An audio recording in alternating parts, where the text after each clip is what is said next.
to nangyayari sa akin? Bakit ko ba naiisip yung Grazildang yun?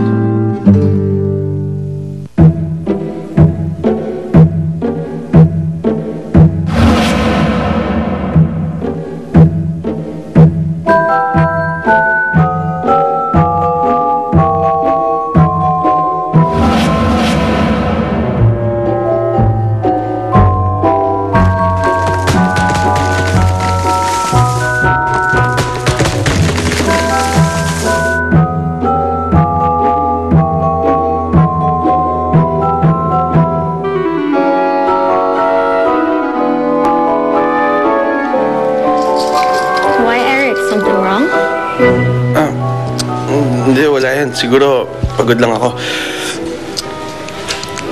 You look nice. Siyempre para sa'yo. Saan ba tayo pupunta? Basta, surprise ako na yun, no? Ano, tara?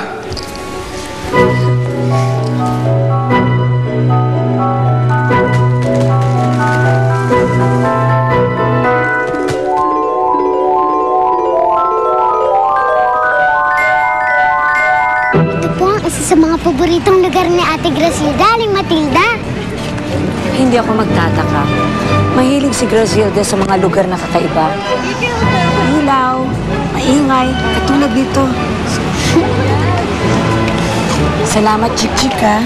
Saan po? Sa ginagawa mong ito, dinadala mo ako sa mga lugar na napasyalan niyo ni Grazilda. Pakiramdam ko, parang na rin ako napapalapit ulit sa kanya. Sana nga po, magkita na ulit kayo ni Ate Grazilda.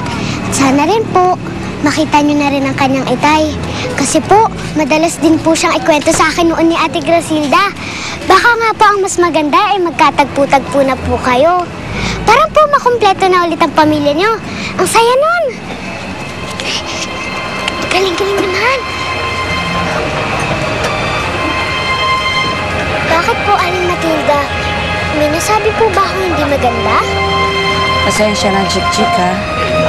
Ngunit sa aking palagay, hindi na mangyayari ang inaasam mong pagkikita namin ni Fernando. Bakit naman po? Ayoko na sanang pag-usapan, Chik-Chik.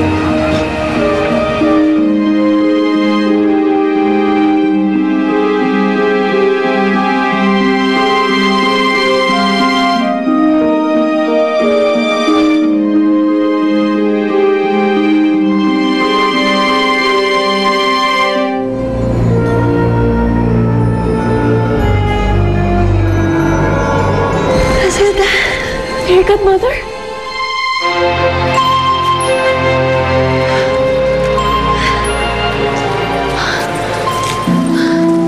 Oh, Aling Matilda, ayaw na lang po bang maglakad? Magpapahinga na muna ako, Chik-Chik. Ako'y lubhang napagod sa haba ng ating nilakad. O sige po, Aling Matilda, magpahinga na po muna kayo dyan. Ibibili ko lang po kayo ng ice drop. Masarap po yun. Sige. Sige po.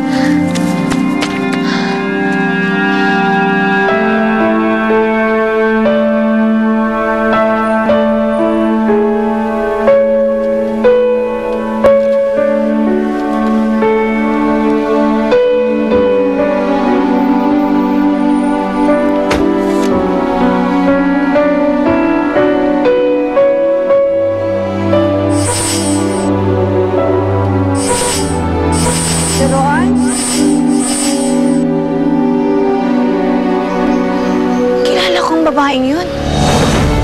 Grazilda, salamat at ligtas ka. Oo, Fairy Godmother. At naparito ako, pampakawalan ka sa bilangguan na ito.